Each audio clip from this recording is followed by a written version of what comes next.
Julio, can we begin? We can begin, yeah. Okay, hello. Good morning in Mexico City. Good evening in South Africa. My name is Arturo Mendoza.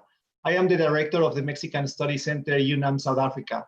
Welcome to our webinar series, South-South Dialogues. The title of today's webinar is The Earth as a Prison, Considerations on Multi-Crisis and the Carceral in African Literary and Visual Archives. This seminar will be given by Professor Sara Nuttall, Director of WISER, who will be in conversation with Dr. Elena Chavez MacGregor, researcher at UNAM's Aesthetic Research Institute. I would like to thank the WITS Institute for Social and Economic Research at WITS and UNAM's Museum of Contemporary Art for co-hosting this event. And before we begin, I would like to give the floor to Dr. Francisco Trigo, Vice Provost for International Affairs at UNAM, who will give us some welcoming remarks. Thank you, Dr. Trigo. Thank you very much, Arturo. Good afternoon, South Africa. Good morning, Mexico. I would like to give a few words before we begin with this seminar. Let me remind the origin of our relationship. 4 years ago, in 2016, our rector, Enrique Graue, visited South Africa at an invitation from our Mexican ambassador and also from the president and vice chancellor, Adam Habib, and was a very pleasant visit. This was July 2016. Later on, the following year, President Adam Habib visited UNAM with a definite and clear idea of signing an agreement to establish strong mobility of students, to facilitate the exchange of academics, and to invite UNAM to collaborate in the teaching of Spanish and the dissemination of Mexican culture at WITS. In this way, an agreement was signed between our leaders, and the Mexican Studies Center was created in 2018 at the School of Literature, Language, and Media at WITS, which I may say WITS is one of the most prestigious universities on the African continent and internationally renowned. In 2018, when I attended the inaugural event of UNAM at South Africa, I had the pleasure of meeting Sara Nuttall, director of the WITS Institute for Social and Economic Research. Also, let me remind that another big event that joined in this effort of collaboration with South Africa was in 2015, thanks to the initiative of the South African ambassador in Mexico City, Mr. Sandile Nokshina, was established the chair, the Nelson Mandela Chair on Human Rights. And this chair was open with the main objective to raise awareness through the arts in regards to the issues that afflict our society nowadays in terms of human rights. Thus, Sara's participation represents a significant contribution to the work in favor of human rights that the chair carries out. My pleasant meeting with Sara Nuttall opened an avenue for academic collaboration between UNAM and WITS through UNAM South Africa. So she was invited to come to UNAM this year. However, due to the pandemia, we had to postpone her visit, but we are hopeful to have her here at UNAM sometime in the future, when obviously the epidemiological conditions allow that. Open an avenue for academic collaboration. The current situation has also allowed us to envision new paths for collaboration between both institutions. And finally, Sara's participation in a couple of activities was possible thanks to the close collaboration of UNAM and Witwatersrand universities and the Mandela Chair for Human Rights. I sincerely thank this effort in carrying out South-to-South academic activities that foster dialogue and exchange between academics from our institution. Sara, I can only thank you once again for your willingness, enthusiasm, and commitment to participate in this series of academic events.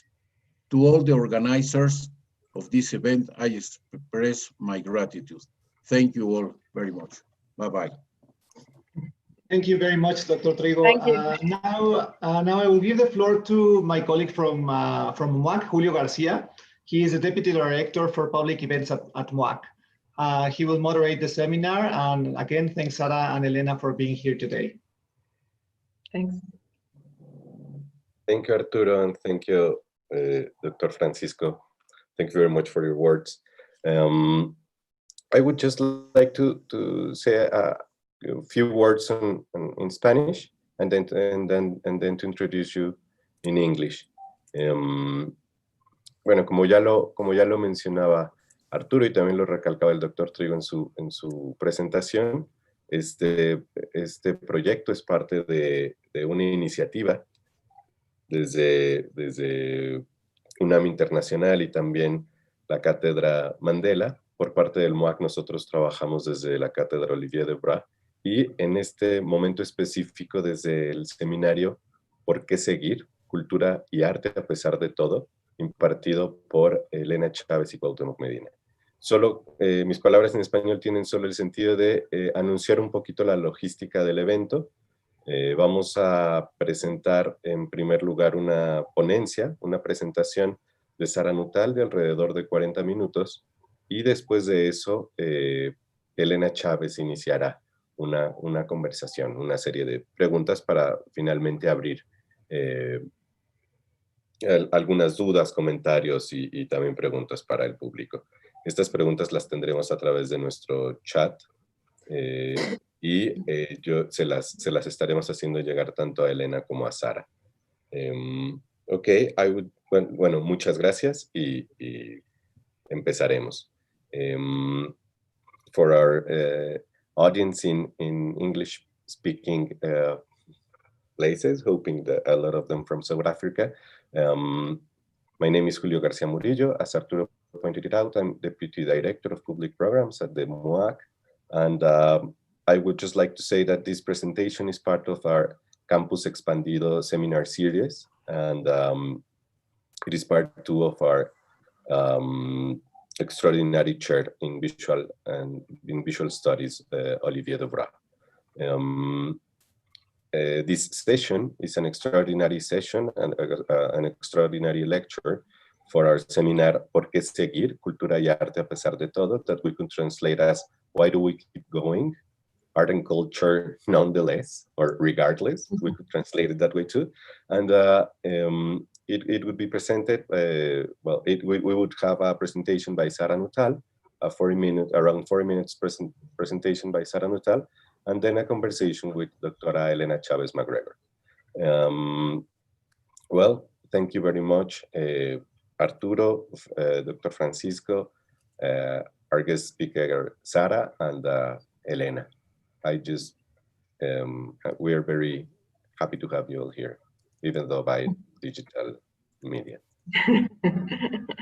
Thank you very much. Thank you, Francisco. Thank you, Arturo. Thank you, Julio. And thank you, Helena, so much. I'm very, very grateful for this opportunity to speak to you today. And one of the, I suppose, the silver linings of a very difficult global situation is that we're managing to talk to each other in ways that we may have, but become so easily possible online. I'm really grateful for that.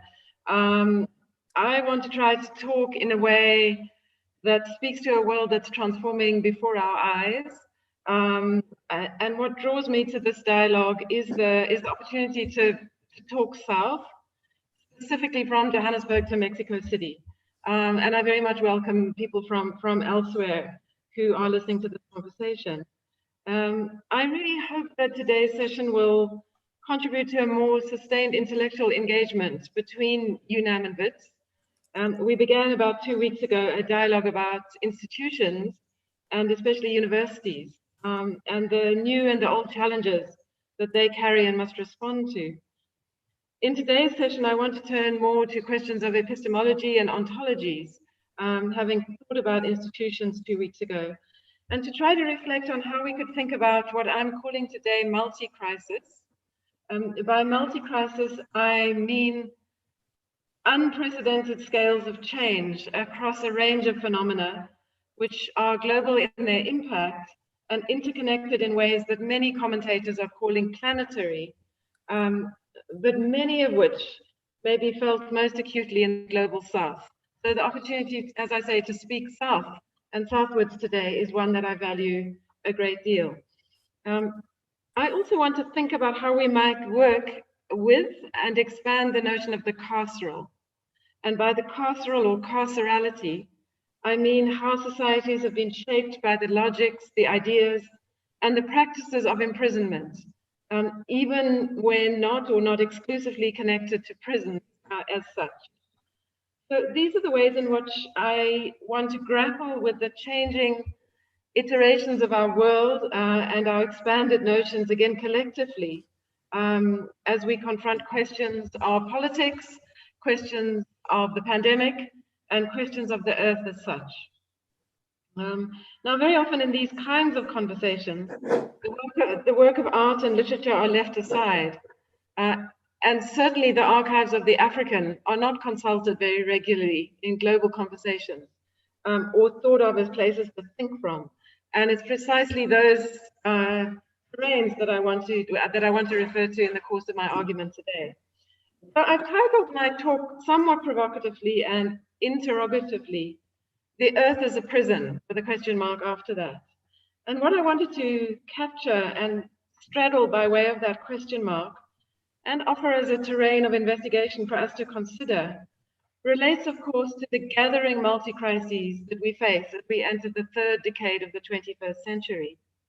And in my thinking, this has had to do variously with the growing disentanglement of the rich and the poor as the wealth gap increases exponentially, the stubbornness of historical racial formations, which seem to gain new life in the present, the newly fraught conditions of the so-called alien and the stranger, only exacerbated by networks of terror, the prospect of environmental collapse, and now the global pandemic. We are undoubtedly at present in a very dark space of world history, in which earlier iterations of the prospect of what some saw as planetary humanism give way to intimations of planetary collapse, and in which renewed fantasies of escape and flight jostle against vocabularies of protest and survival as we face the loss of imagined futures on a number of levels. Now, what interests me in the context of today's discussion is how these fantasies of escape and the sense of what I'm calling the loss of imagined futures suggest at the same time and constitutively a growing and multiplying terrain of the carceral, that is, of an imprisonment in the condition of the now, in ways I'll want to elaborate on in what I have to say. They also, I think, by ways of advocacy and critique, propel the struggle and set the ground of contestation for what we could call decarceration, a term I'll try to develop as a possible critical language of futurity and change in the present. Certainly the notion of a tectonic shift in both our capacity to produce political change and a feeling of a renewed sense of catastrophe has been inflected by the growing climate crisis with the increasingly uncertain sustainability of the Earth itself. And it's for this reason that I draw Earth and the conditions of a newly fragile planet into my title and into a discussion of the carceral and imprisonment. To these lines of thought, one must immediately add the global pandemic of 2020 and its own vocabularies, of course, of imprisonment. Lockdown, first and most obviously, is itself a term drawn from the grammars of the carceral, used in prisons, schools, hospitals, and even airspace, as after 9/11 and during COVID, and now across the world at large. The new orders and distributional regimes of the epidemiological and its mass quarantines and outbreak phenomena have shaped much of the last year on that planetary scale that I mentioned earlier. Now, by April of this year, 3.9 billion people were in some form of lockdown, and that's more than half the world's population.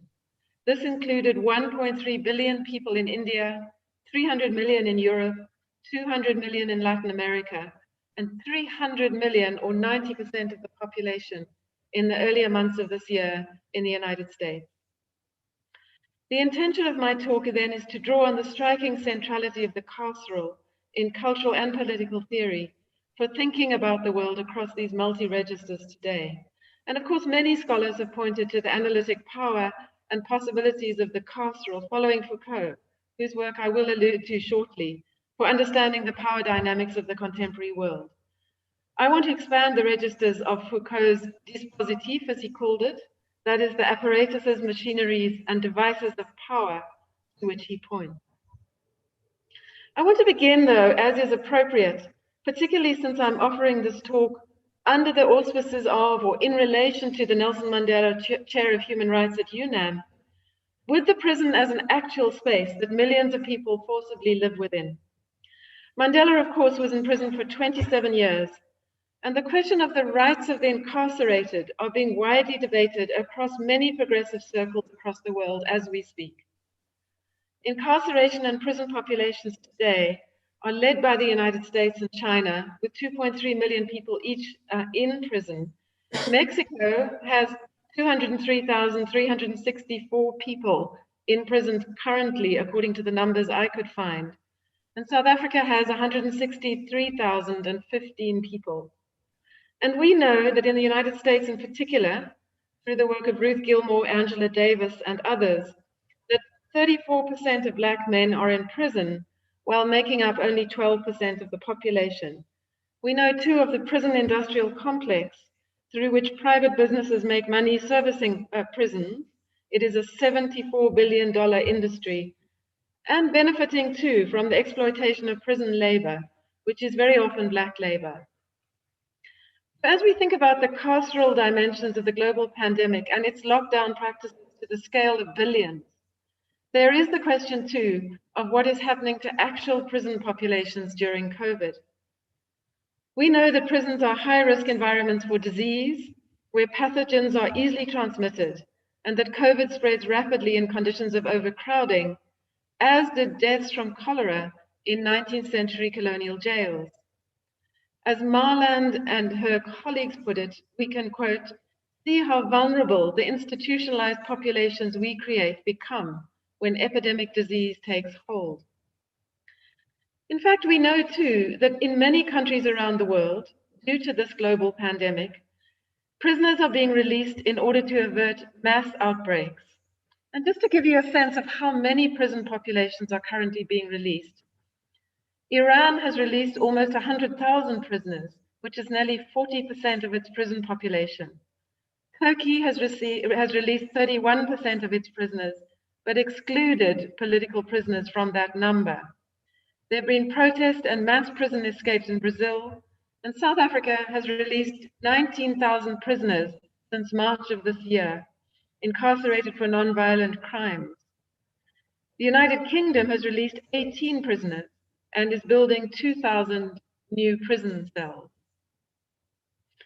Now, historically, writes Catherine Bruce Lockhart, prison releases have been isolated acts that have not fundamentally challenged the prison system itself. But the scale of the COVID releases could be, some argue, a step towards decarceration and strengthen the hand of prison abolitionists towards systemic change.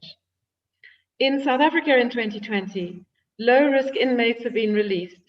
Early parole has been given to those sentenced for, quote, crimes of need.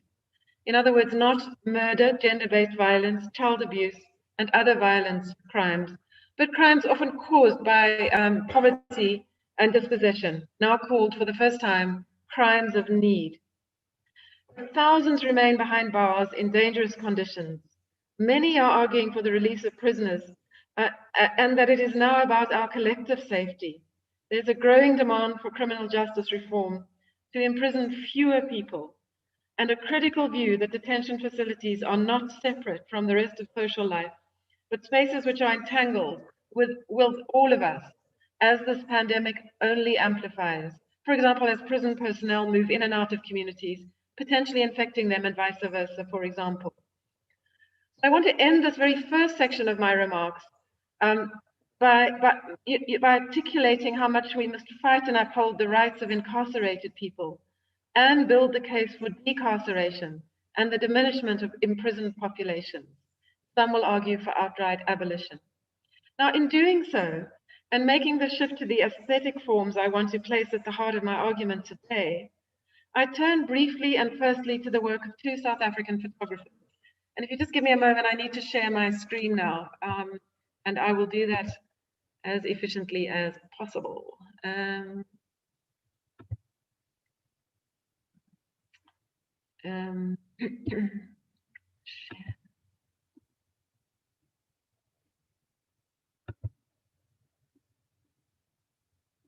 Is that right? Yes. Okay, let me just see that it's going to work for me. Okay, thank you. I want to turn very briefly to the work firstly of Ernest Cole, who did much of his photographic work in the 60s and 70s in South Africa. Now, his photographs inside apartheid's prisons remain the most striking archive of carceral exploitation in a wider system of structural racism that we have, in my view. In fact, I've chosen not to show many of these photographs, a number of them showing Black men stripped naked for inspections by officials, or showering in unhygienic and crowded prison conditions. This first photograph attached will stand in for those photographs, which are readily available to you online, which may well be triggering for many viewing them for the first time. Many of Cole's photographs, though not his prison photographs, were only recently discovered, and there's renewed interest and analysis in his work, most recently by Candace Janssen, who recently finished her PhD at WISER. And this is a photograph of Cole, who lived from 1940 to 1990, and was this country's first Black freelance photographer. And in his book, House of Bondage, 1967, he photographed Black life in a way still seldom surpassed in South Africa today. A second photograph, oops.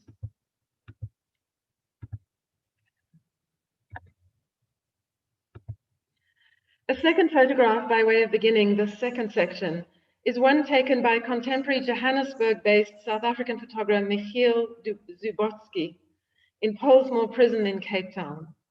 It's taken before the pandemic, of course, but the painful overcrowding and enforced intimacies in his image of prisoners in a single room can now be read, of course, in terms of the pandemic that they so easily foster.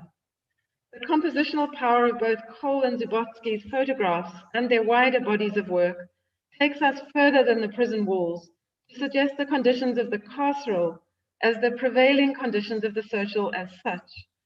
Here are further photographs from Cole of men crowded together holding their pass papers during the apartheid period, I assume, and of mass crowding on a train in a station in an era in which public transport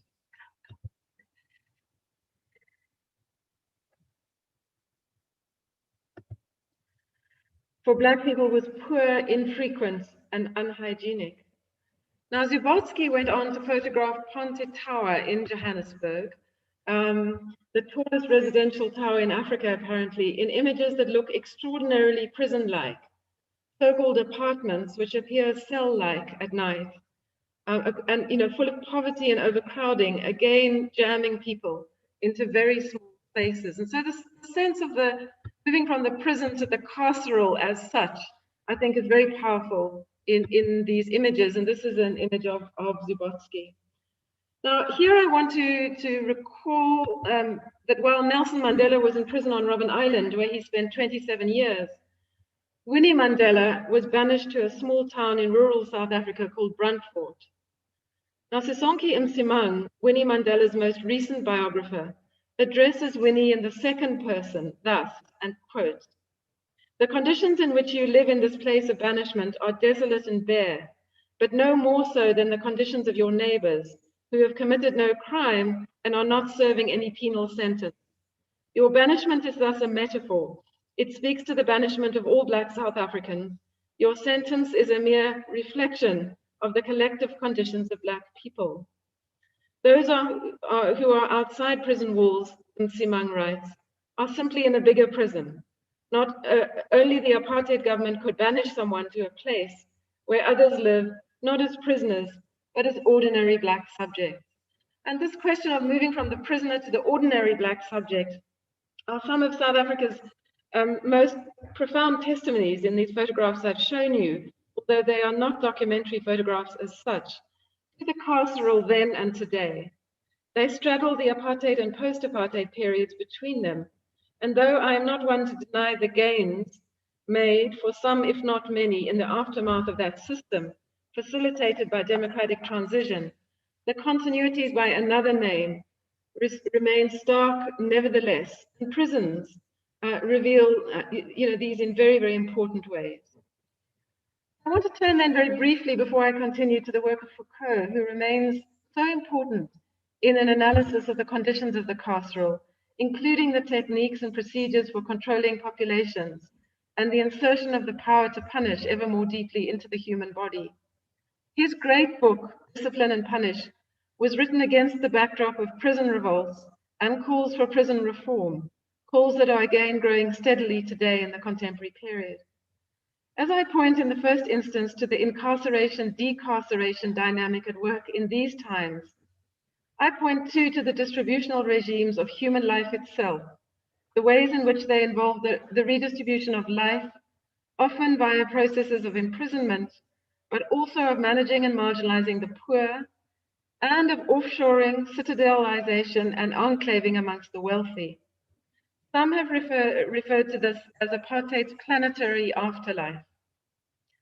Foucault, as we must note, barely addressed the question of race, certainly didn't consider the African archive as offering a place to think from, and definitely didn't imagine or factor in climate change in developing his notions of the carceral today. And one needs then a form of carceral critique and of decarceral possibility that would suggest, I suggest, that draws in these multiple registers and multi-crises, but also one which allows the carceral to be changed and expanded in the process.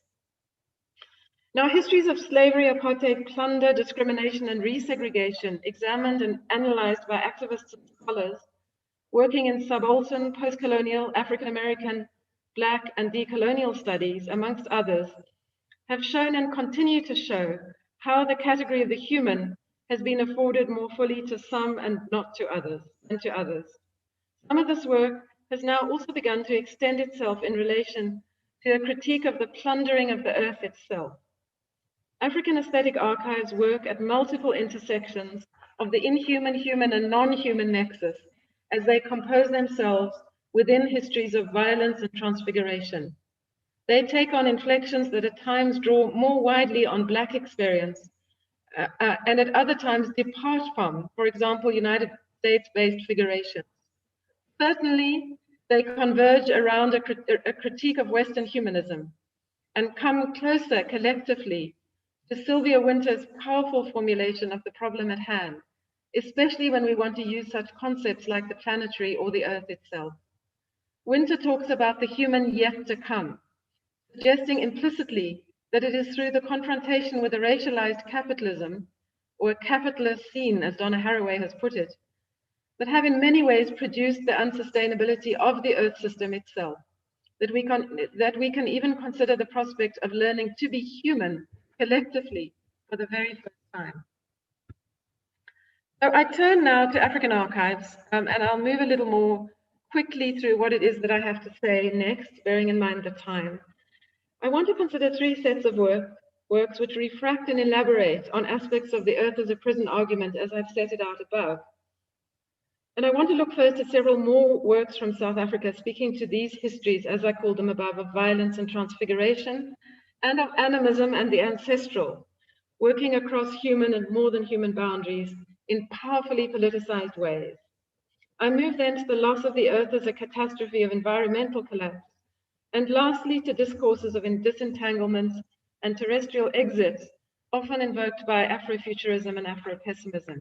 Now, at the entrance of the heritage precinct of Johannesburg's Constitutional Court, which is in fact built on the site of many prisons, of a prison complex during the apartheid period, right in the heart of Johannesburg and near Wits University, there is a sculpture by South African artist Umili Feni. Made sometime in the late 60s or early 70s, it is simply called History. It's made of black burnished metal, and it reveals 4 entangled figures. Indistinct man-woman figure seated on what appears to be the bench of a cart. As Paul Clark has beautifully written, the bench reveals itself to be a prostrated man-body thing, its head peering through the seated person's legs. The pulling figure's hands have become feet-like, its arms legs and its legs trunks. This composite body, part man, part ungulate, meaning clawed, is pure force, writes Clark. And this is not the triumphant blending of human and animal, he notes, but an unnerving rendering of life captured for its muscular capacity. Clark reads this body, as we must, as a reflection historically on Black life in Johannesburg. A becoming alien, he writes, a becoming animal, revising old but still deadly racial and national distinctions through embodied practices in their most radical forms, as our modes of encountering difference broaden in an Anthropocene-inflected way. And I'll have more to say on whether we should use that term Anthropocene at all. I'm using it for now, and I'm quoting from him. Feni's distorted figures, most often in the form of fine-line drawings, despite the sculpture I've shown here, have the appearance of having been deformed physically by the brutal forces of society itself. His man-body thing in History experiments with form, rejects realism, re-examines almost everything at the same time, and produces an aesthetic introspection which we know as modernist. The work speaks of a previous historical era, to ongoing human injustices in the present, and beyond, to the modes of encountering difference and inhumanity in the unfolding world of multi-crisis to come. And this is a picture of Feni working at sculptural form. I want to move now very, very quickly on to the post-apartheid period, in which a number of films and novels, including the film District 9 that some of you may have seen, and Lauren Bierkes' novel Zoo City, respond symptomatically to post-apartheid Johannesburg. In the former, alien figures called prawns come to inhabit the city's shacklands and informal settlements. Locals speak about them in the same language used for xenophobia in the city's poorest areas. And indeed, the soundtracks used are recordings of actual xenophobic rantings against Nigerians in Johannesburg. Towards the end of that film, the main human character becomes infected, in quotes, by an alien and non-human body of the prawn, taking on mutant form. And in the novel Zoo City, human characters, as rendered in this image, are tethered to animal others, as the novel explores how to be animaled is to be forced to accept intimacy with an extreme other. Both are potent filters for contemporary Johannesburg's filmic and fictional imaginaries, but neither, I would argue, carry the force of Feni's sculpture called History. The final image I'd like to show in this section before moving on is this one.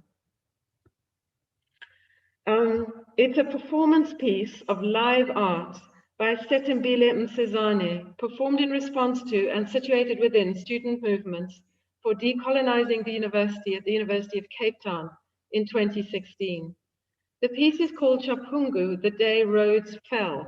And I want to show you a second image, which is not as clear, because I want to point to the fact that her wings, her extended ancestral wings, in fact, look as if they join exactly the crane, which is removing the statue of Rhodes as it gets taken down. So a beautiful rendering there, but a less clear picture than this one.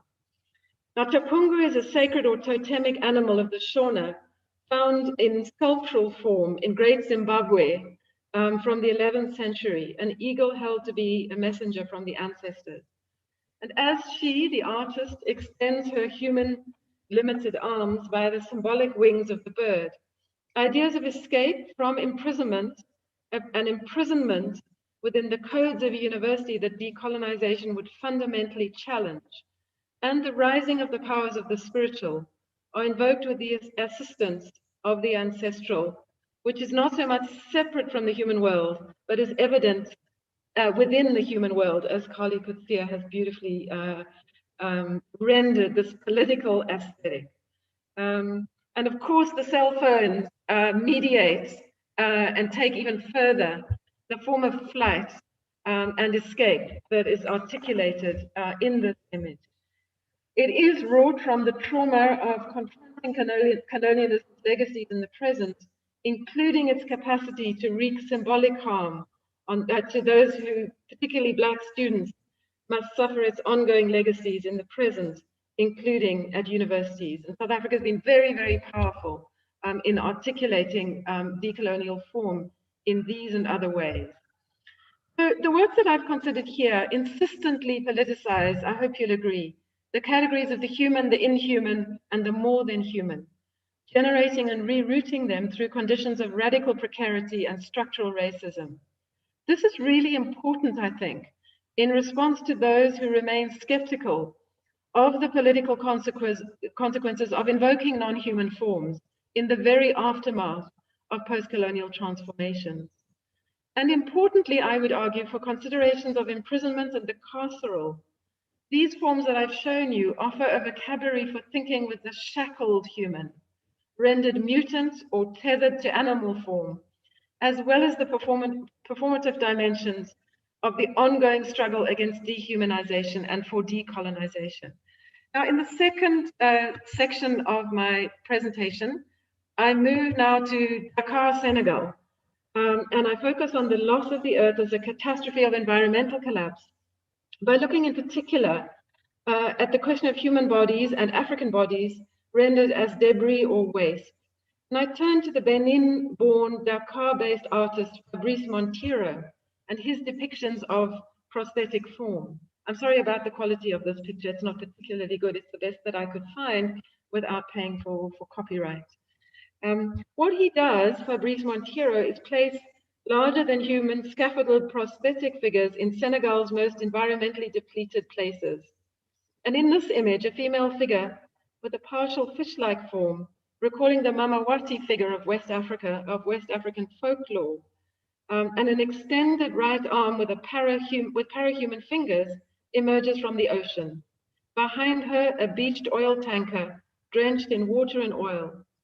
Her face is barely distinguishable and appears to have turned into black matter.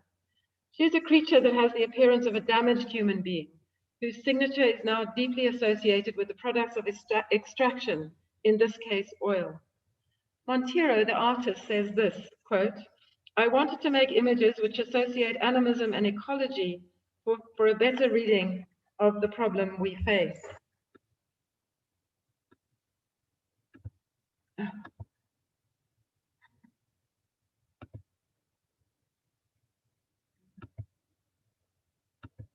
Sorry about these pauses. I had, okay.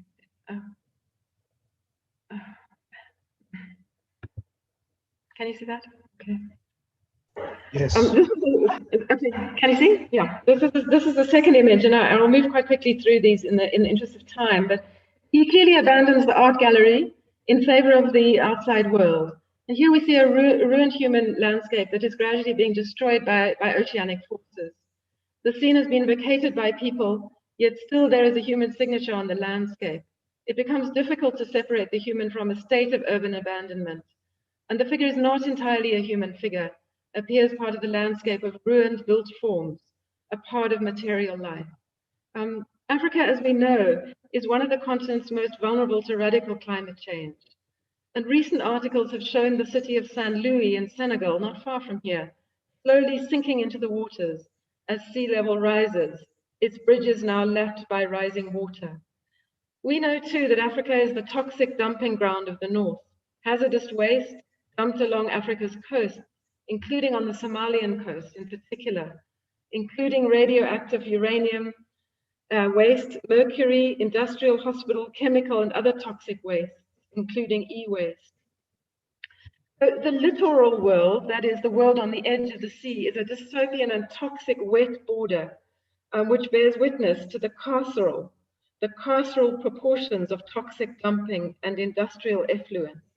And I'll very quickly show you two further images from his work, which I think are particularly striking Here, a prosthetic woman against the backdrop of fire. And we know now that fire and heat is a global condition. And of course, she will soon be burned by those fires, burned up by those fires. And here, a final work by Montero, which shows a woman on a mountain of waste, made herself from waste materials. And I really just want to conclude this section by pointing out that Montero's prosthetic figures are now testaments to a land and an earth ravaged by waste, toxicity, and climate change, but which reference figures drawn from earlier ritual performances, which privileged forms that appeared on stilts in wooden masks and often clothed in vegetal materials. Such earlier figures would have been very significant, were very significant in African performative archives, which drew on forms of giganticism within a broader world of multiple beings of and in various dimensions. I would argue before leaving this section for my final section that the carceral here, in my extended reading of the carceral, speaks to the confinement in a continent said to be the worst hit by massive droughts, floods, sea level rise, and pollution, the victim and dumping ground of Western capitalism's dark carbon spewing, and its designation of the body of a continent as much as of African bodies themselves as subject to the waste and effluence of the world.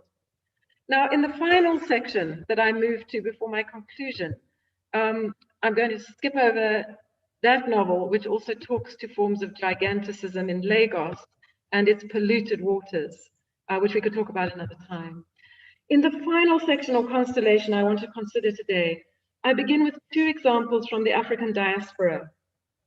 So much African aesthetic work has, after all, been fundamentally in conversation with these diasporic archives, although the reverse has sometimes been far less true. I find that African American and Black British archives still seldom reference the African archive. And the African American writer Ta-Nehisi Coates writes in his epistolatory memoir, which is called Between the World and Me, that Americans believe in the reality, as he puts it, of race as a defined feature of the natural world. In other words, race is naturalized in the American world. Thus, it follows, he writes, that one is left to deplore racism the way one deplores an earthquake, a tornado. As a child, he came to understand his country as a galaxy, and that while one portion of this galaxy was liberated, another, his own portion, was enslaved by tenacious gravity. I knew that some inscrutable energy preserved the breach. I felt but did not yet understand the relation between that other world and me. And he asks himself, why was life so different out there in that other world past the asteroids? The plunder of dark energy was at the heart of our galaxy. Being Black, Coates writes in this letter to his son, which forms his memoir, reflecting on his own youth, which was someone's name for a human-turned object in a planetary system which makes your body breakable. As a young man, Coates writes, he is infused with an abiding, irrepressible desire to unshackle my body and achieve the velocity of escape. A form of prison riots, you could say, decarceration, a bid for abolition, and a form of a desperately desired freedom. Later in his life, after Trayvon Martin's killer was acquitted, he begins to accept that, quote, there is no velocity of escape. My life was the immediate negotiation of violence. Towards the end of his book, Coates considers that the dreamers, that is the American dream, alive to those people who believe themselves to be white, as he puts it, plunders not just the bodies of humans, but the bodies of the earth, the body of the earth itself. The dream, he writes, is the same habit that endangers the planet. It's such a powerful book, and it's one in which I believe decolonial thinkers and writers and artists in South Africa are very much in conversation with. I will just point out that in the final sequence, Coates and his family moved to Paris, a place he considers, quote, a different galaxy, far away from the debilitations of being Black in America. As a range of his readers outside the United States have pointed out, though, Coates does not do enough to consider the experiences of racial exclusion by people from Algeria, Mali, Cote d'Ivoire, and so many other African diasporic, so many other African countries in France today. So there's an illusion as well, I think, in relation to the kind of racism that Africans might feel in Europe today.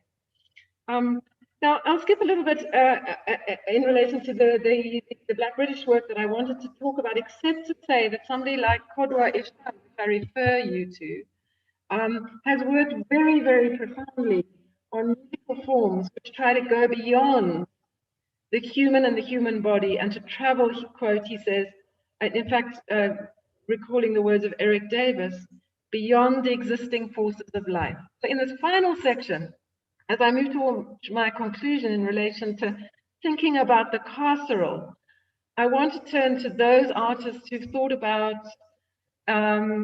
other orders of being altogether, right? Other orders of being that are non-terrestrial in many cases.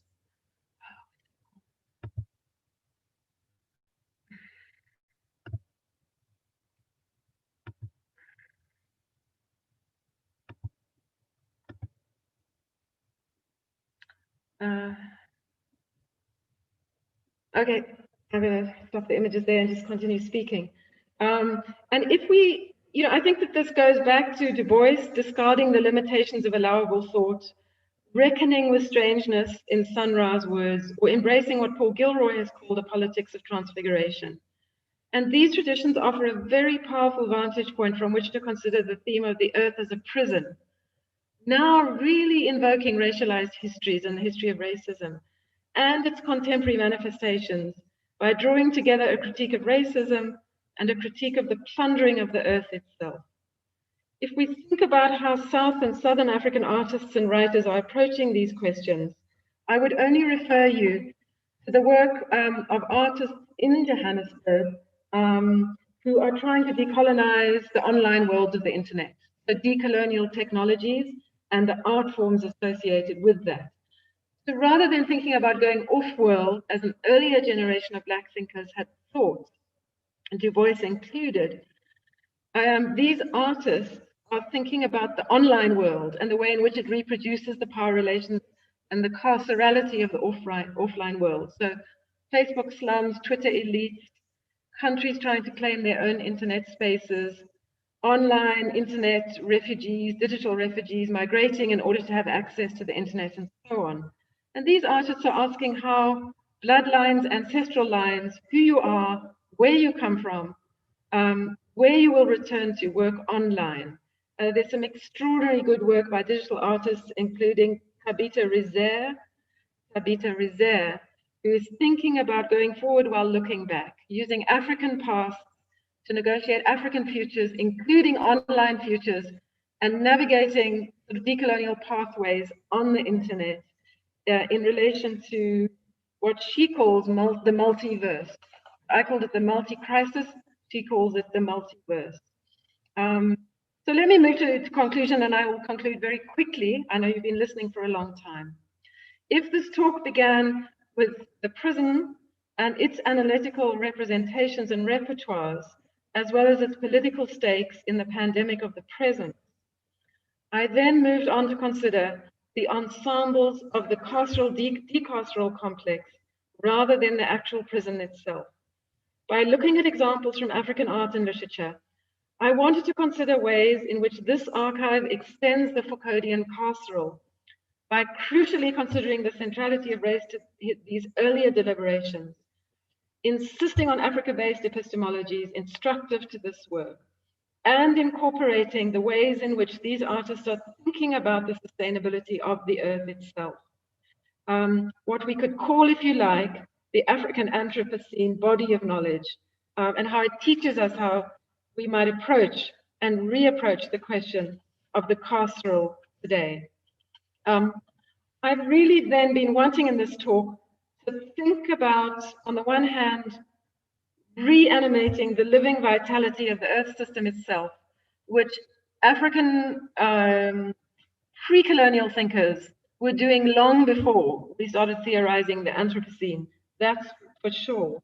But also those traditions who are committed to discarding the dimensions of allowable thought, insisting on the power of the as yet unthought, perhaps, to use Saidiya Hartman's term, including ways of going off-world or online to a better place, and as a means of scaling the prison gates, transgressing the laws of the carceral state for good.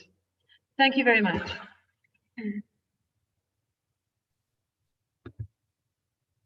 Thank you so much, Sarah. It's amazing to hear you, and I know it's been tough, and we've been trying to get spaces for keep with the collaboration, and it hasn't been possible, but I'm very happy that at least we have these possibilities nowadays. So I want to start thanking Dr. Trigo and of course Arturo Mendoza, who is head of the UNAM Center in Johannesburg, and Julio Garcia Murillo, that is the head of public programs at MUAC, and all the team of MUAC, because these things are a little bit complicated to be able to do it. So I really thank all the team. And also, of course, Sarah, we've been in a kind of on and off collaboration since, I don't know, like a decade ago. We came to Mexico in 2011, I think it was. Yeah. So, I want to thank, and I want to I mean, this intervention of Sarah is also, I mean, it's like the conjunction of the chair of the Mandela chair at the UNAM, trying to address issues of human rights, but also it's framed it in the seminar, and most of the people that are in the Zoom are part of the seminar that I'm doing with Cuauhtemoc Medina this term, and it's called How to Keep Going, Art and Culture in Spite of Everything, or something like that. So we've been working for the last 3 months, I think, in a very, very complex way, because all the classes, of course, are online, but also it has been very interesting in terms of getting in contact with a lot of people, including students that are not in the city, but also in other parts of the country. So it has been very interesting. I'm very glad that I see lots of them, of the participants of the seminar here.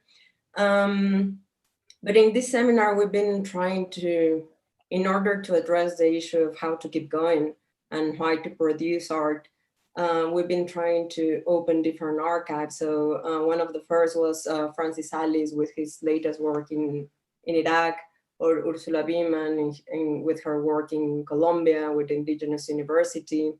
Also now you, and then we will have the participation of the Cherani Collective, that it's a group in Mexico, in Michoacan. But one of the things that I think it's important in this seminar, it's what you're doing, and it's this idea of sharing archives, and that it's important to share those archives in order to create other possibilities of thinking and expand thinking and expand notions that somehow had been very important in Western thinking, as Foucault, as you frame it in the carceral, but to expand it with other archives to create other forms of narratives and possibilities, and I think it's important in this kind of collaboration that we somehow, Africa seems very far from us, and it's very interesting and important that we share those archives and that we start creating other bridges that they don't need to cross through the more hegemonic spaces of knowledge, meaning the States or Europe. So it's very interesting and very important, I think, the collaboration that can be framed in that way. So I'm going to make some questions around your presentation, or to open, and then we'll open to the rest of the participants of the seminar. So I want to start by saying that your presentation allowed me to think the vocabulary of this pandemic in other frames. I had been thinking in the military use of the governmental instructions, but I think it's extremely interesting to point out the carceral structures of today. I mean, not only for the lockdown and the isolation that we have been experienced and the expel of the public realm, that the pandemic has brought, but also to explore, as you say in your paper, a distributional regimes of the human in itself. So to expand the notion of the carceral to think at other forms of experience. So in that sense, the carceral, of course, make us think on those who are in real imprisonment today and the present conditions of it. Mass incarceration, as we have seen in the latest protests in the US, it has a huge political problem. Mass incarceration is not only entangled with the privatization of the prison, that is a huge topic in the States, but also with racist logics that can be traced to slavery. I think, I mean, if I follow you correctly, to open the question of the earth as a prison is to stretch the conditions of the carceral to the living. So the carceral as a condition that for many is the everyday experience and doesn't limit to the prison, but it expands to a notion of the earth in which the whole earth is conceived as a prison because of the logic that constitute societies. So I think in that sense that the archives you present allow us to give us a glimpse of those experiences of the living as a carceral.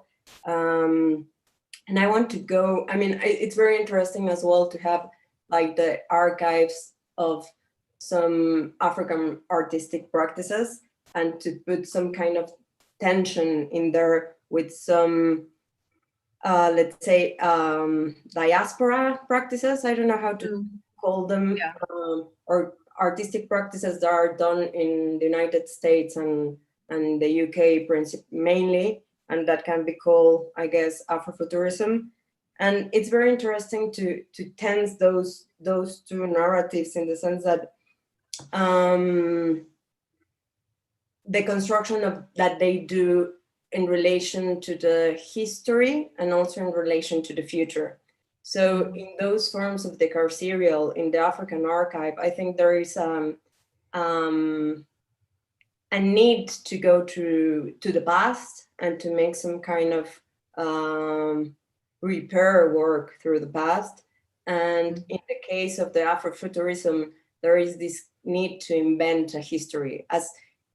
And I mean, of course, politically, the importance of the Afrofuturism was that as they had like a denial past, they needed to invent a past. And so they invent some African past that maybe, or a history that maybe didn't exist and didn't follow the African needs of that, I don't know, to deal with history and with past.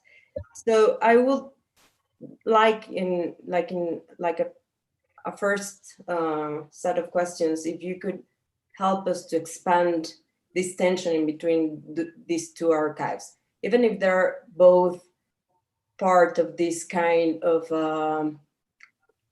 expansion that you do of the carceral, of forms of living in which Black people mainly has suffered this experience, how you relate or how the tension in between these two narratives can create different forms of paths for creating future or for approaching future and for approaching past. Yeah, thank you so much. I like the question, how to keep going. I think that's a really excellent sort of zeitgeist name for a seminar. And I think that it pertains to everything that we're talking about today in relation to the conditions of the carceral. And I very much like, Helen, the way you initially said, well, how we keep going as we share archives, because I think that's such a, it's such a positive response to a very difficult situation, in the sense that we use this opportunity to theorize together again from multiple vantage points. You say that Africa feels so far away, and I'd like to ask you back now another time, what the nature of that distance is in relation to Mexico. So let's see if we can do the work of bringing it a little bit closer. One of the ways that we might be able open that conversation is, of course, our shared relationship with and yet different experience of the kinds of issues I'm talking about today, including race, from the United States, which has tended to dominate the archive in relation to race and how we might want to think about Blackness today. I mean, I think that you've given us a very interesting articulation of the kinds of tensions between, you know, a set of African archives and a set of diasporic archives as I was laying them out today. And I think it's true that the American archive will invent a version of the African archive, which may not be a version that Africa-based artists and pre-colonial forms of art have spoken to or want to speak to today. They do offer us two exceptionally interesting pathways. I think that, I mean, you mentioned the work of repair. I think that debates around the sort of carceral ecological, for example, or the Anthropocene, do turn very, very productively to pre-colonial pasts in Africa. Because after all, these are terrains where people were working, you know, in all kinds of ways and in all sorts of contexts of precarity, you know, and dispossession before the colonial period, to use and reuse and repair versions and lived conditions of the human by extending that to a kind of compositional multiplicity with the non-human. And I think that there are all kinds of ways in which we ought to be turning to those archives to think about the question of the earth now, which does go to the question of the human and other than human. And I would love to see how an argument would look in relation to those African pre-colonial pasts and in relation to Mexican pasts. And so all kinds of resources can be drawn from those domains of African form making and thought making, correct and re-articulate the ways in which invocations of the Anthropocene, for example, or even debates around the earth, tend to launder out these kinds of pasts, these kinds of histories. I think that aspects of the African American archive are incredibly powerful, as I was trying to articulate, for helping us to think beyond, for helping us to think about what many people in the current critical terrain are calling, you know, abolitionism as a critical practice, and which Afro-pessimism is really turning its thoughts to incredibly potently. So those forms of Afrofuturism are very interesting to read in relation to notions of Afro-pessimism, which talk about abolition on all kinds of scales, including the abolition of the social as we know it, in order to rebuild across completely different pathways, and to, I suppose, speak to Sylvia Winter's formulation of the human yet to come. So these are different pathways, and they do offer different resources. And I think what's been really interested in recent decolonial debates, as I read them in South Africa, is that they are in fact drawing from both resources. So from articulations of Black history coming out of the United States, but also articulations of the ancestral and to some extent the animist that are coming from Africa-based ideas about the earth, about the human, post-human, non-human, inhuman, etc. And so there is a divergence. There's an interesting divergence of paths, and it would be amazing to try to think with Mexico in relation to those paths which are charted, I think, most creatively and fundamentally by Black artists and writers and theorists at this point. Thanks very much. Thank you, Sarah. I think it's super interesting, and I really intrigued by many of these tensions in between these narratives as well, in terms of the production of temporality and which are the consequences in terms of trying to invent, address, invoke a future in a way. Another thing that I was thinking when I got your paper, it's in this critique of the Anthropocene. So we've been working a little bit around this for the last year. So the other seminar we gave last year was about animism. So there's also, I find, like a tension between the notion of the world and the notion of the earth, as two possibilities of critique in a way. So we were reading in the seminar also Deborah Donofsky and Eduardo Viveiros de Castro. I don't know if you know them. They're very quite important thinkers of the decolonial in Brazil. And they did a book, Is There Any World to Come? So it's very interesting as well that in some of the Amerindian archives that people are trying to make more visible, or even in some theories as Donna Haraway or Anna Tsing, there is this for some people trying to think against or beyond Anthropocene, how the archives of the Amerindians could bring another set of relations with the abolition of the world, in the construction of the world that Western made, and that maybe the notion of the earth, maybe not as a planetary construction, but more as a local earth or land, or kind of reference to the land, could bring other set of relationships with the living and non-living that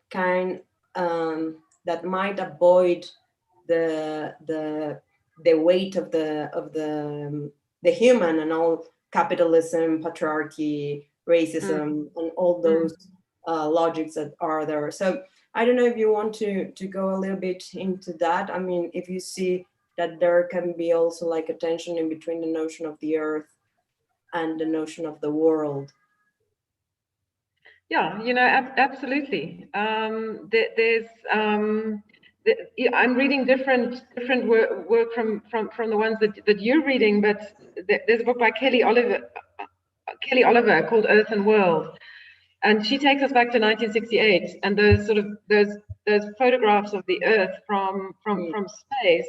But of course, and the sort of environmental movement, etc., beginning. But 1968 is also when Martin Luther King is killed, and the foreclosing of a whole set of imagined futures in terms of the civil rights movement at the time. And so one has to have a sort of a historical angle on this. I think that's very important, but also a tremendous worry about using these terms. And so, should we use the Anthropocene as a kind of shorthand for a very complex set of debates, knowing that it's a sort of spectacular exiting of responsibility on the part of those who claim the category human in the first place, right?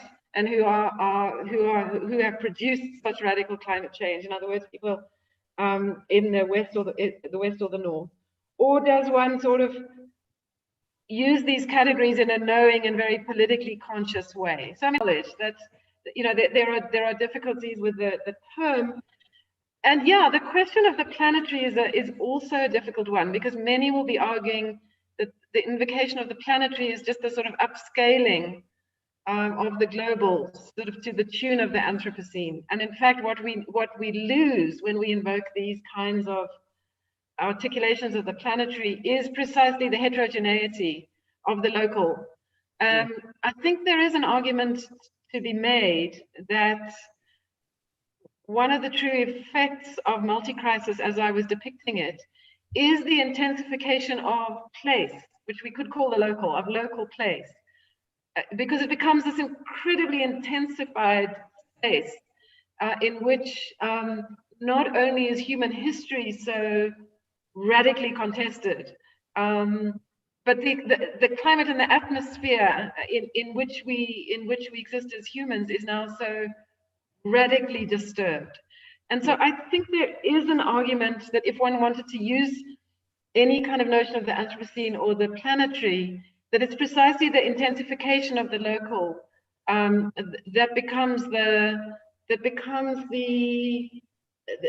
sort of central nexus, which then might stretch out to the question of the earth, but is fundamentally located in place. So I think I love to give these talks when I'm still wrestling with these questions. So many scholars, including scholars who call themselves scholars of the South, are resorting to notions of the planetary, for example. But I do know that that's very, very much in tension with the decolonial, actually, and the unwillingness of, I think, sort of decolonial thinking, certainly in South Africa, to move to the scale of the Earth or the planetary, while wrestling with how we work with climate change inside of these discourses. So, Helena, just really to echo and acknowledge the difficulties of these articulations, the importance of rethinking with the historical past and its sort of aesthetic repertoires, to try to be very careful about not just to find the correct methodologies and scale for the kind of work that we want to do, that is the kind of politically inflected work that we want to do. What is the methodology? What is the scale to which we want to work? And to perhaps resist always going to a larger scale in the kinds of arguments we want to make. So, I acknowledge that I'm uncertain about that. Part of me knows that we have to reach towards the planetary scale of what is before us in this pandemic, and given the kind of climate change that's going on. But yeah, absolutely. The challenge is not to undercut all the work that social theory has done, nor the specificity of and the heterogeneity of what it is that we're experiencing in place, in Mexico or South Africa today. So for sure, yeah. Thank you. So maybe I had another set of questions. I don't know if that can be. I mean, if I understood correctly, I mean, the argument that I find super interesting that you're doing is that like the carceral doesn't limit to the prison or some kind of dispositives or apparatus of control as the prison, the hospital, the school, the university, and so many, as Foucault described them, but like to expand to a notion of that, it's a regime of distribution and visibility and more like in this kind of Ranserian way, but also like that is the experience for a lot of the everyday experience for a lot of people of being in this kind of situation of the carceral as a dispositive of exclusion, exclusion of the public, isolation, conditions of non-human conditions of living, let's say, in this kind of Western also ideas. But I was, maybe this is a silly question, but I was thinking that if you think that the movement that is happening mostly in the United States, again, around the critique of mass incarceration could have an effect on this kind of logic or expansion to the carceral, to forms of living. I mean, if you think, I mean, I would say that of course it's related that the protest against the racist logics in the States are creating as well. And of course, I mean, if you have someone like Angela Davis that has been fighting for the racism and now is fighting for the mass incarceration. And thinking this now, because as far as I know, Biden, that it might be the next president of the States if there's no civil war in there, was one of the heads of the construction of the blueprint of the mass incarceration as it works today in the States. So I was thinking that if you thought that also like how it's connected and if that can create some, that the transformation of the incarceration can create some cracks in this kind of regime of distribution. Yeah, well, I mean, I was taking the idea that of the decarceral as a potential critical and political possibility. based around the mass release of prisoners during the pandemic, and how one might be able to harness that as a critical resource for thinking in the terrains that we work in, which is the terrains of the sort of political aesthetic. And I was wanting to point to the differences between decarceration, which I think is still in some senses part of an argument for criminal justice, and abolition, which is really an argument for closing prisons and destroying the structures of the social. And so I was wanting to look at, and the way I work is I don't tend to be definitive. I just try to start to articulate for us. Okay, we have the carceral. I've tried to extend the terrain of that analytically. And then we have the beginnings of something we could call the decarceral, which would indeed be building on the kinds of critiques that Angela Davis has been making, but also the kinds of critiques that are only emerging now for the first time as a structural possibility through the pandemic and what it does to the prison, quite literally. How could we take that more metaphorically and analytically into theory is a question. And then to acknowledge and think with, abolition, which is inhabiting more and more, I think, critical theory and critical race theory. And it was really interesting reading The Guardian today, where it was announced that the Department of Homeland Security, notwithstanding that Biden has just been elected, is sending a flight of Cameroonians who are in asylum in the United States back to Cameroon tomorrow morning. Okay, and that is despite the fact that the previous flight of Cameroonians sent out of the United States under Trump have not been located and have disappeared, and that Cameroonians from Anglophone Cameroon right now being sent back from the United States to Cameroon face extrajudicial killings. So this is happening today, but I was interested for our purposes in some of the banners held by the protesters who were protesting what the Department of Homeland Security is doing today. And on those banners were abolish DHS, in other words, going for an abolition logic, So I think, Helena, just to finish off before we ask other people to contribute, I'm really just trying to start pushing the possibilities of the decarceral as a critical resource for the kinds of conversations we're having in relation to the earth as a prison, the carceral, etc. But to think about the distinctions between the decarceral and the abolitionist in relation to bodies of thinking around the decolonial and the Afro-pessimist, for example. So, I haven't got all the way down the line, but I'm starting to think how from countries outside the United States, when substantive prison populations have in fact been released.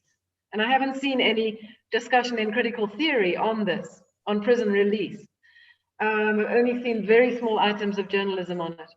But could we harness that as a critical resource for our thinking as we try to manage multi-crisis, in our local terrains, but also at a planetary scale today? So those have been my questions. Because I do believe that critique has to hold out some kind of possibility or politics of the future as well. And I would speak to decarceration in that sense. So thank you for that. Okay, do you think we should open like the space for the rest of the people to ask questions, Zora? Yeah. Okay, so there's one here. I need to make the translation as I go. So let me try to do it. So Agrinta de la Rosa, she asked if you think that there's a relationship in the way in which indigenous art from Latin America and from Africa are produced and consumed. This in the frame that could be a historical past, politically and social, and that this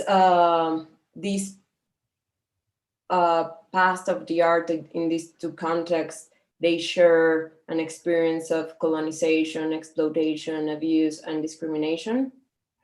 So basically, I think that that there is a question about how indigenous art is produced and consumed, both in Africa and in America.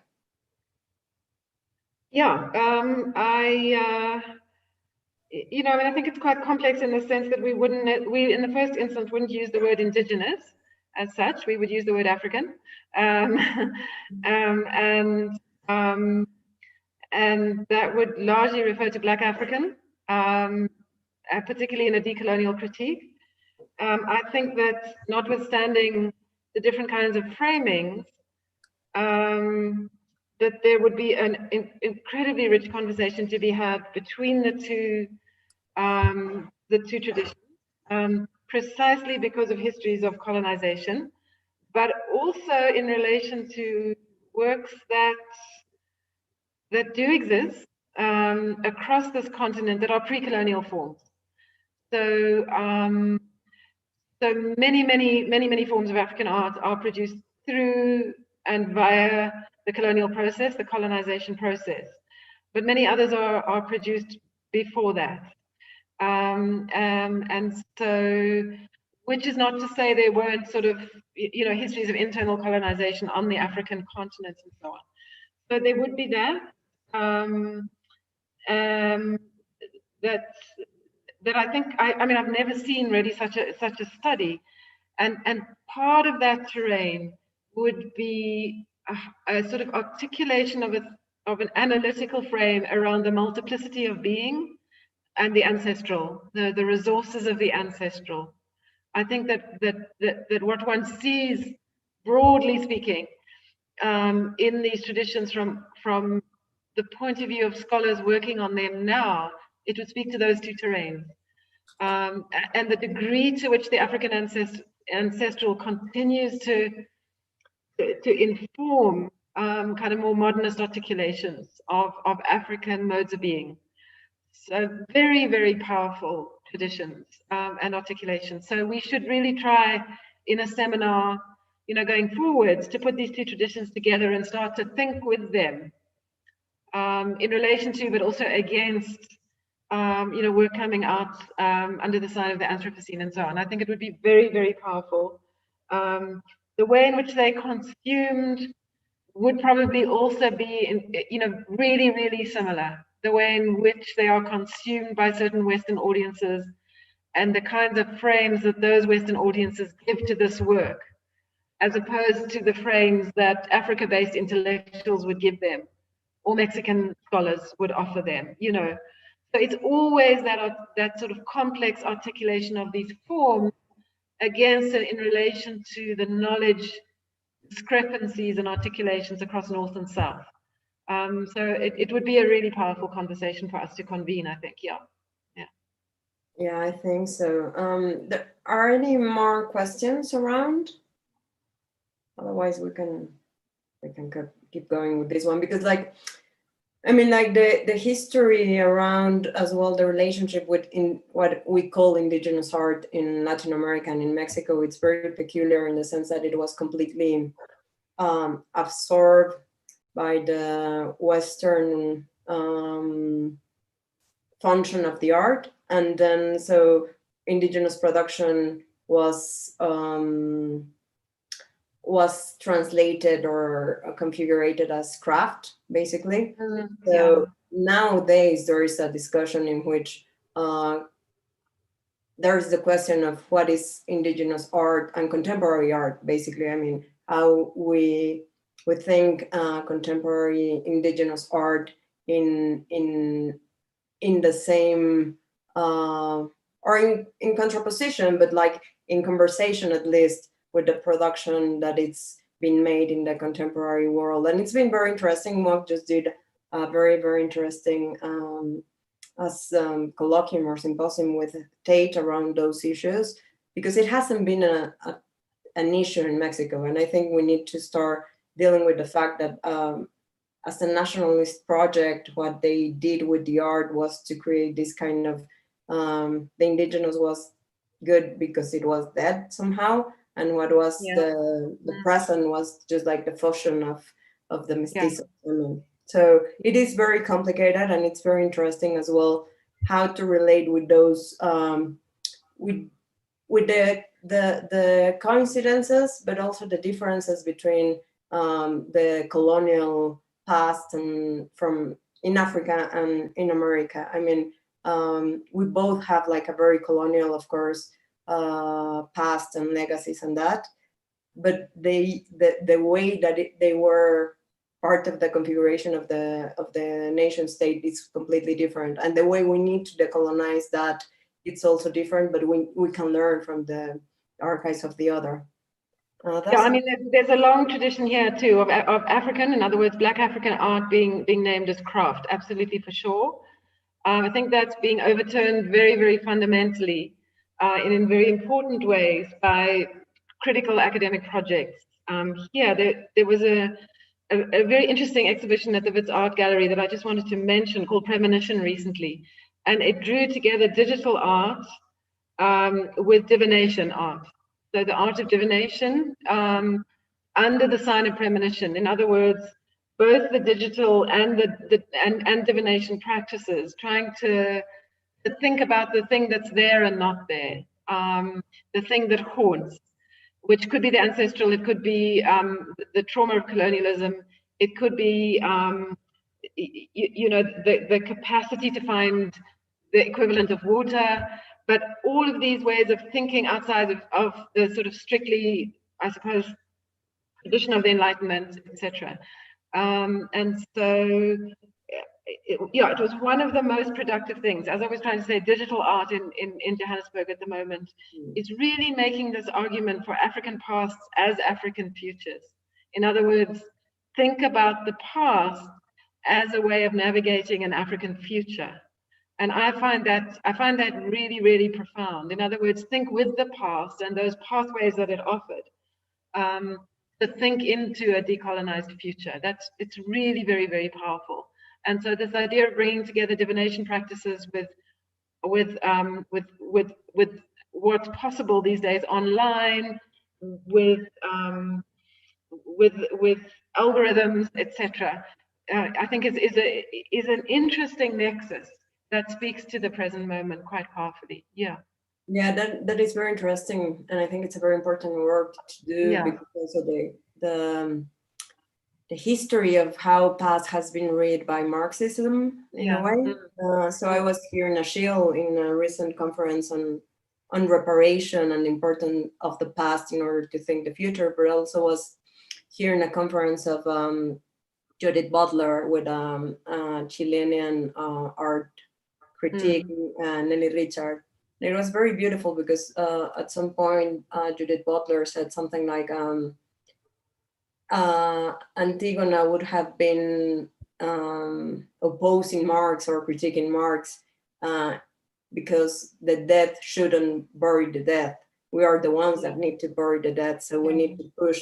So she was talking about the protests and how those legacies of past protests were the ones that were in a very weird and strange way actualizing or demanding their existence somehow, not always in a very coherent way, but maybe sometimes very visceral. But yeah, I think that the problem of time and past and future is one of the most important today in relation to how we keep going. So there's a few ones that we can do before we finish. One is Isis Yepes asks, what will it be the new layer or layers of exclusion, not just in the pandemic university, but also in the pandemic culture and art institutions? Because they also checked the podcast that Vice is doing. So I guess some of them, they hear your podcast about the university in COVID times, which I think it's also very interesting and important thing to discuss. Well, the new layers in the pandemic university of exclusion is a completely different conversation, which I addressed there, and I'm not sure how to link it up exactly to this. But I suppose we could think about the question of what happens to public art or live art in the context of the pandemic. Because that art, sort of produces its critical function, including inside the university, precisely by having an audience and by being performed live. So that particular artwork I showed you by Setembili Msazane was a live art performance, which was absolutely extraordinary in what it could articulate around, you know, the removal of that statue, setting in motion sort of colonial processes which were echoed around the world in universities. And so I think that another layer, yet another layer, which I didn't discuss in the podcast, to think about is the role of art inside of universities and what becomes disabled in terms of what kinds of conversations and audiences and art practices they, you know, live art can convene in the context of an ongoing pandemic, in which we expect a second wave, and in a context where universities are fundamentally at some level moving online.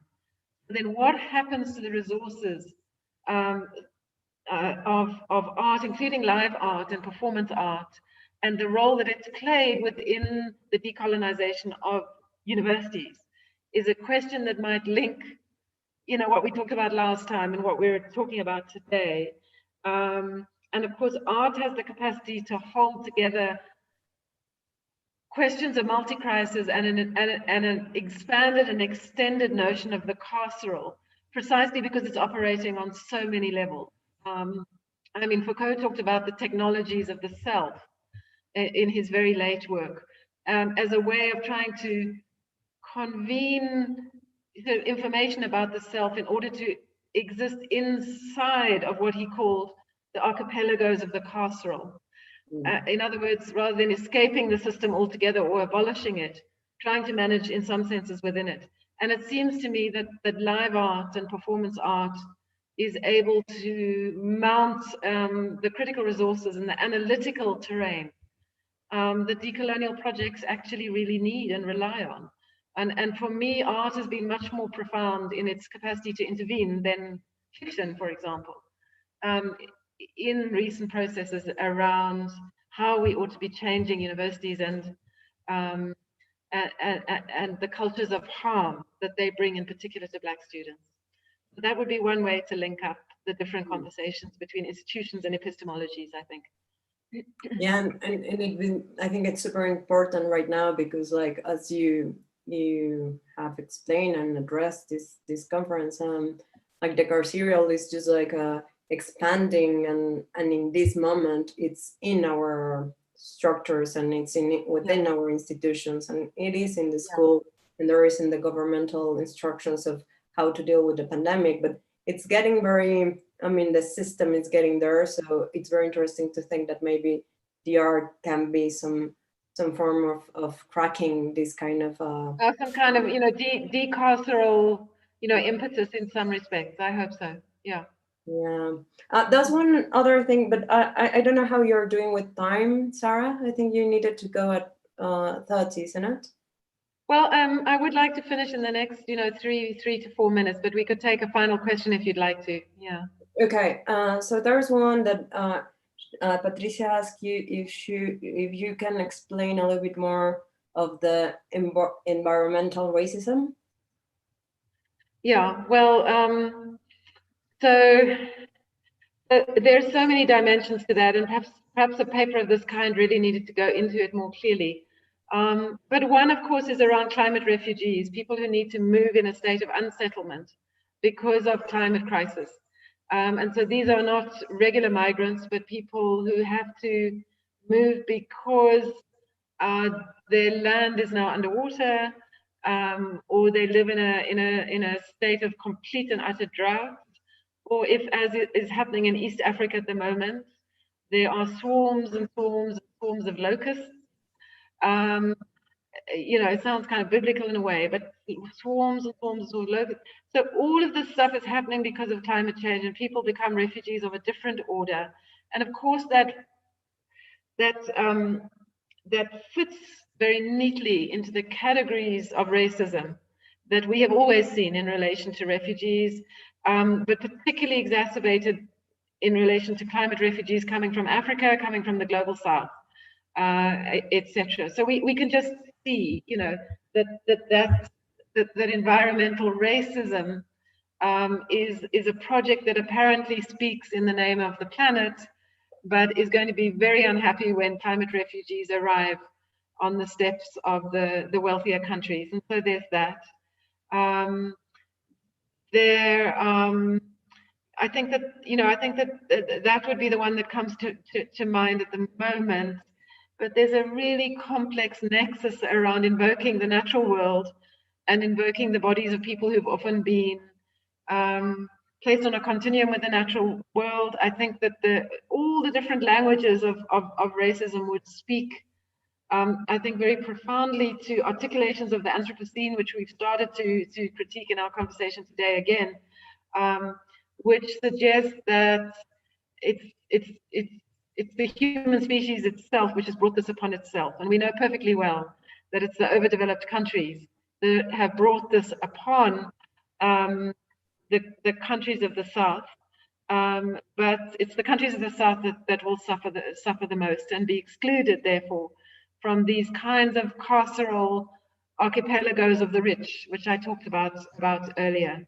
And so these notions of inequality always map onto racism and the outsider as the body in particular of the African. And so you can see, I think, how these questions of environmental racism will play out and will produce sort of new versions of the carceral, new notions of exclusion, against which the Global South will strongly push.